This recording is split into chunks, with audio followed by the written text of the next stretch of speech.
What's going on YouTube? Sean here, and welcome to episode number 16 of the Godzilla Rewatch. And in today's video, we're going to be talking about Godzilla 1985 / The Return of Godzilla.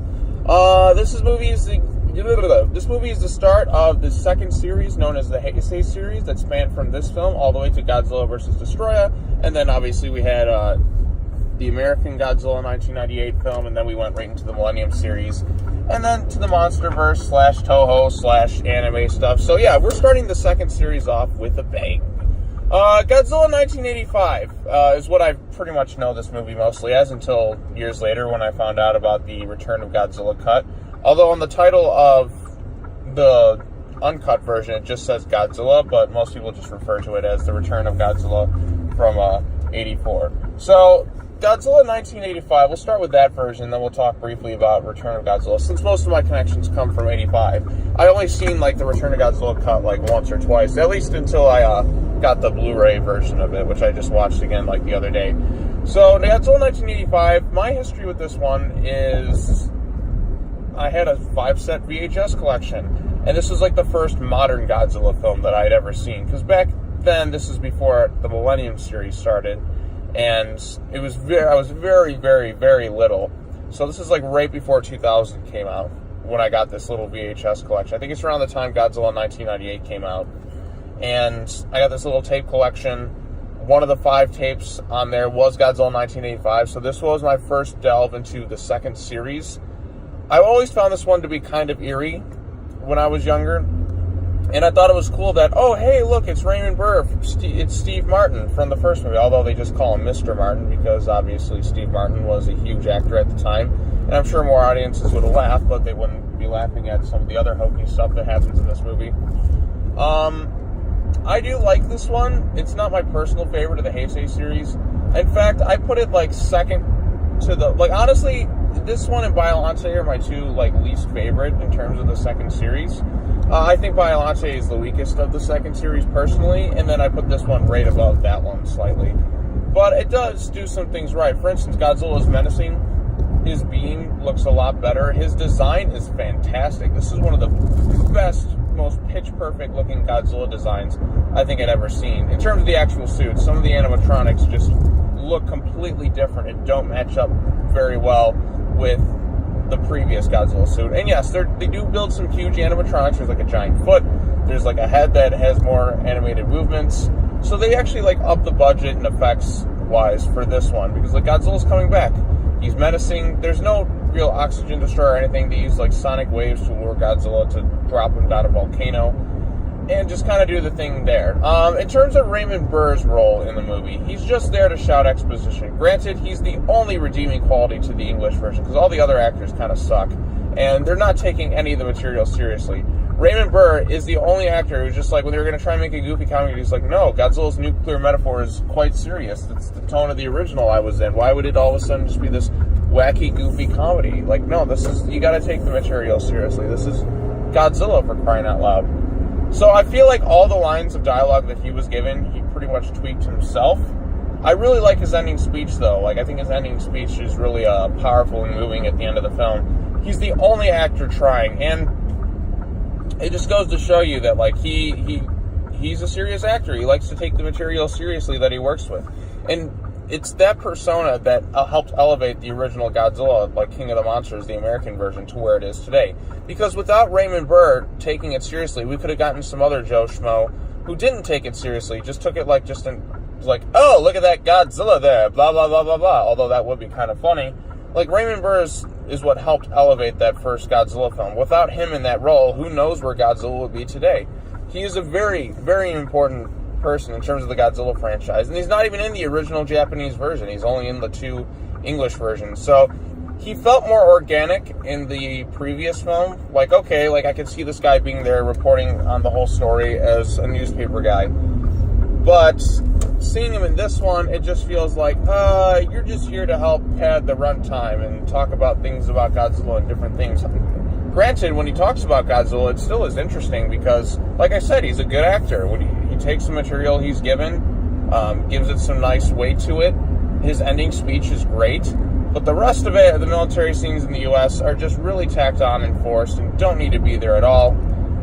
It doesn't feel quite as natural as the original King of the Monsters version of Godzilla 1954, when he was, like, you know, spliced in through that one. Like, that one, they could actually hide the fact better. It felt more organic. His storyline made more sense. Like, okay, he's a news reporter covering the whole instance for, like, his point of view. This one, it's just like, he just is kind of just taken in. He's just like, look, all this stuff happened before. Just do stuff like this. Let me just shout exposition, per se. He's not really in Godzilla's path at all. He's in this bunker, completely safe from the whole situation. But it's still cool to see Raymond Burr back in his role of Steve Martin from like 30 years prior. He's just a solid actor. He was all around a good dude, I guess, from what I've heard. So, yeah, it's good to see Raymond Burr back. Everyone else in the English version sucks. I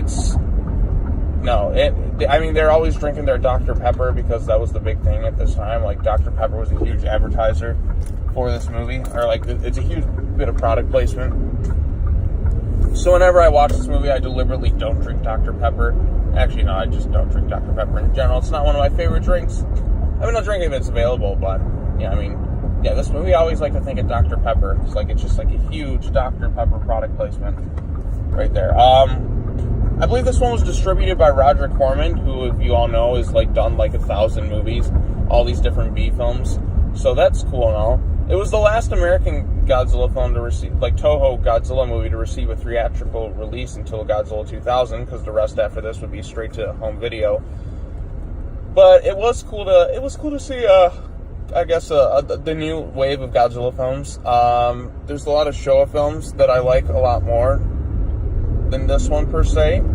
It's not my personal favorite. I wish we could have gotten, you know, some more monsters in this movie, but it's a good start. It's a good relaunch of the Godzilla franchise, ignoring all the continuity except for the original 1954 film. One other thing that I found interesting, two other things to talk about in this English version, and we'll get to the Japanese version, because they're basically like the same movie. You just cut out Raymond Burr altogether, and you spend a little bit more time with the human characters, and there's a little bit more Godzilla clips, and it's a bit longer, so there's more time spent with this new cast, which is, the cast in general is just okay. I don't really find any of the characters all that interesting, so Raymond Burr is still the most interesting between the two casts. I just kind of found them just there. Nothing too special about them. One other thing to talk about with the 1985 cut is there is a scene where a missile, like there's obviously that Cold War tension going on. So in the U.S. version, they deliberately edited to make it look like the Soviets are launching a missile on Tokyo Bay. However, in the Japanese version, they just show him, he's like, I gotta stop it, this missile, and then God's, you know, because of the shit going on in Tokyo Bay, that's what happens. So, like, the Japanese version doesn't, like, do that. The American version re-edits it to make the Soviets look bad. So, like, whenever I watch this one, I kind of make jokes about it. She's like, gotta re-edit this to make it look like we are deliberately dropping bombs on Tokyo. So that always kind of makes me snicker a bit. I mean, it's obviously just more a reflection of the time periods. But I don't get it. This came out in 85. I thought the Cold War ended with Rocky IV. Anyone? Anyone at all? No. Okay. Is that the only other thing to talk about the 85 version? I do like the music at the end. I think the music is great. The score throughout. I mean, we don't have any classic Ifukube themes.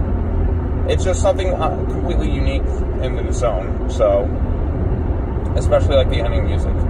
Not the one that's played over the credits. That music is just disturbing in the Japanese cut. So, okay, let's talk about the Return of Godzilla cut.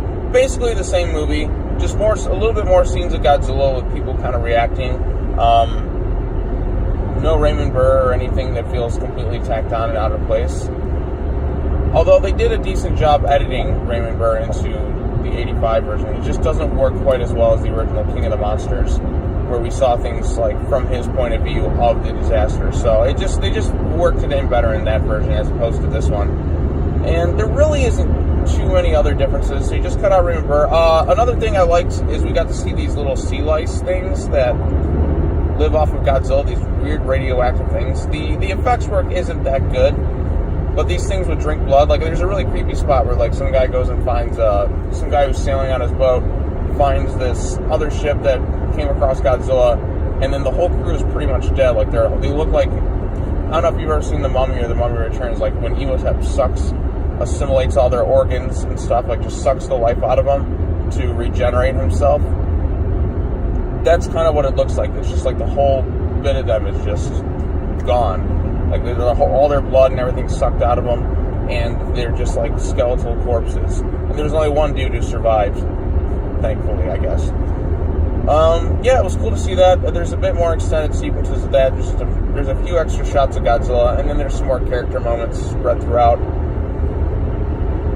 of this cast. So, I'm not sure what else I can add about the Return of Godzilla. It is a good start, ignoring the previous film's continuity. Although, there is kind of like this weird little theory going around. I don't know how you explain the new continuity. Because in Godzilla vs. King Ghidorah, there's like this theory, and I think it's confirmed, basically, it is a bit confusing in that one, that the reason why the Showa series no longer happens is because they go back in time and move Godzilla from one location to another. However, they created this, by doing so, they created the second series, and therefore erased the Showa series from existence. So the Futurians, when they tried to stop Godzilla, they willingly created the Godzilla of 1984. So therefore we have this continuity, per se, of the other Godzilla films. I don't know, when you get to time travel, things always get confusing with the movies. Just try and enjoy it, I guess. So, yeah. What else can we say about this one? Love the Godzilla design, like the music. Wish there was more other monsters for him to fight at this point. I think, like, in terms of solo Godzilla films where it's just him, this is the weakest of the three. Or four. No, because, like, I'm not counting Geno 98, because I'm talking about strictly Japanese. Because other Godzilla films had other monsters in them. I think in terms of strictly just Godzilla, like, by himself, this one, Shin Godzilla and Godzilla 1954, that this is the weakest of the Toho ones.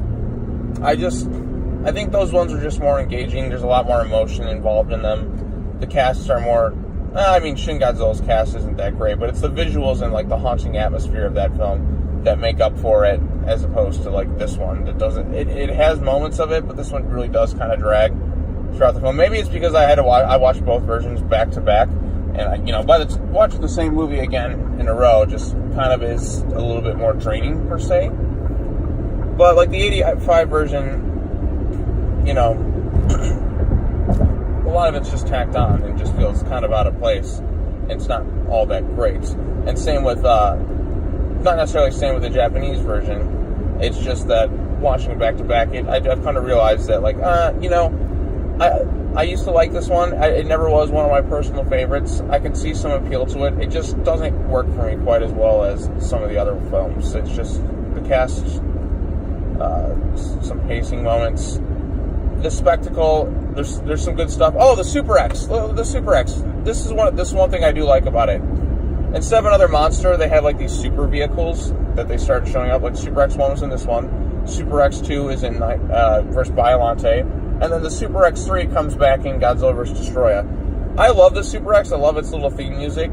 It just looks like a little floating, like, I don't know, like, vessel of sorts. He goes toe-to-toe with Godzilla. I thought that was kind of cool. And I like the Super X2, and I really like the Super X3. The Super X3 is, like, the first, is, like, when I think of Super X, I think more of 1 and 3, because I didn't see Biollante until several years later and didn't grow up with that one. But I find it interesting when the military does these unique types of vehicle, like super vehicles, to go toe-to-toe with Godzilla. So, yeah. The Super X is cool. It's, like, the only big thing he battles in this movie that's a threat. Everything else, the ending is kind of like, when I was younger, I did find it kind of sad when he just disappears and falls into the volcano. Really, outside of that, I don't know what else I can say about it. I feel like I've kind of rambled on long enough. If you get the chance to, check out the original video review that I did on it a few years ago. I'll leave a link in the description in the comment section down below. But the Return of Godzilla / Godzilla 1985. Good start to the second series. Not great overall. Not one of my personal favorites. But I do see some appeal to it. What are your thoughts on this movie? Let me know down below in the little comment section. Hit that bell for notifications. Hit the subscribe button. And what are your thoughts on these movies? Let's talk about them some more.